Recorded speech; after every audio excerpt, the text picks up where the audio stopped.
Hi, my name is Julissa and welcome to my channel. I created this channel to share my passion for reading and my love for everything books. For my first video, I'd like to show you my current top 12 favorites in no particular order.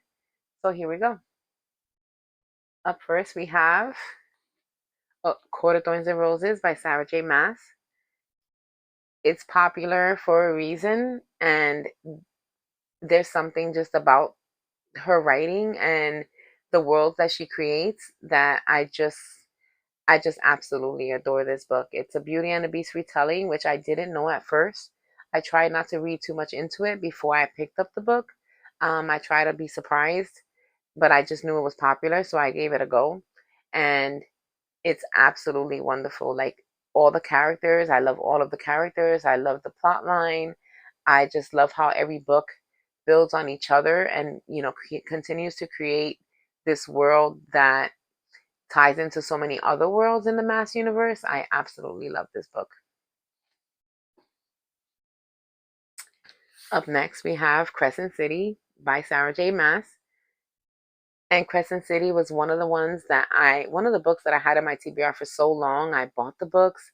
Even the third one came out and I still hadn't read it, and months passed and I still didn't read it.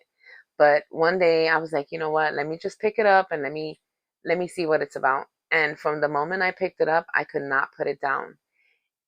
It's long. I get it. Each book is really long, but it's so worth it. Like I wish I could read it again for the first time. I almost didn't read it because of the description of urban fantasy. I kind of never read anything urban fantasy, and I just had like a stigma on the genre, I guess. I'm not sure, but there was a reason that I just didn't want to pick it up and I delayed it, but absolutely regretted it as soon as I started reading it. Like I couldn't put it down. This is definitely one of my top fives. Next, we have Binding 13 by Chloe Walsh. This book was like the saddest book I ever read, but in such a good way. I could not put it down either. I took so long to read it. I didn't have the books. I didn't want to buy the books, and I just didn't it didn't appeal to me, the like the young kids and the coming of age, and it wasn't the coming of age part that bothered me, or that it made me not want to read it. It was just I just didn't feel like I was going to like it for some reason, but I absolutely love it. I loved it. I loved it. I wish I could read it again for the first time. It's definitely up there on my top fives too. I have a lot of top fives, but I only read Binding 13 and Keeping 13. I have the rest of them, but I haven't read them yet. I felt like I needed a break. It was really really emotional in such a good way. Like it was just so real to me, and I absolutely enjoyed it. I would 100% recommend. Next, we have Throne of Glass by Sarah J. Maas. Throne of Glass, to me, I picked it up later. I picked it up later, before Crescent City, but I actually finished Kingdom of Ash like recently, because in Kingdom of Ash, it took me like more than 6 months to get through the book because I just couldn't stop crying. As soon as I would start reading, I would just start crying, and I just I couldn't get through it, uh, because I was just so emotional. Like everything that happens, the world that she creates, like it's just beyond my, like you can't really comprehend. And with Throne of Glass, I feel like it's comparable to like how Game of Thrones, if you watched it, how they have so many different characters, and you wonder as you're watching, like how are these characters all going to like how are they going to mend together, and how the author or the producer is going to make you understand and feel for every single character. And with this one, like it was just amazing to me, and I can't wait to see like all the worlds when she combines them. I can't wait to see how she does it, because she has such an effortless way of doing that. So I really can't wait. Up next, we have The Cruel Prince by Holly Black. This was so cute too. Like, I really enjoyed it. I thought I wasn't. I believe it's, if I'm not mistaken, it's YA. Um, no, I don't think it's new young adult. I think it is YA, but I really loved it. I read all three. I still have to read the others in the series, but I absolutely loved it. It was like, it was really cute. I couldn't put it down. I think I read it. I think I read all three books in like 3 days, maybe. Highly recommend. Up next, we have Fourth Wing, of course, by Rebecca Yarros. And of course, I just absolutely love like dark academia. I love the setting. I love the world building, the magic system. Like, I really absolutely enjoyed it. I enjoy how they make you feel like you're a part of the school.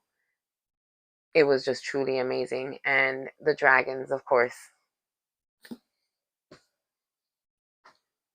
Up next, we have Guild, which is part of the Plated Prison series. I loved all of them. To me, the King Midas retelling, I actually, like, you hear about King Midas when you're younger, kind of like in folklore and fairy tales and stuff like that. But I, for some reason, I knew I was going to like it, so it wasn't too hard to pick up.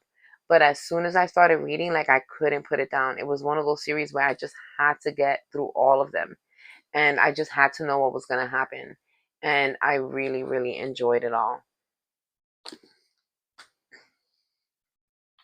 Up next, we have Lightlark by Alex Aster. Sorry, and I love Lightlark. It was just, it was captivating to me. I loved the characters. I love the magic. I love the twist that happens. Like, I just absolutely love it. I have read all three. I just have to finish reading the Grim and Oral, which I should have. Well, I do have up here. I haven't read the Grim and Oral from their point of views, but absolutely love it. Up next, we have, of course, Zodiac Academy. It is long.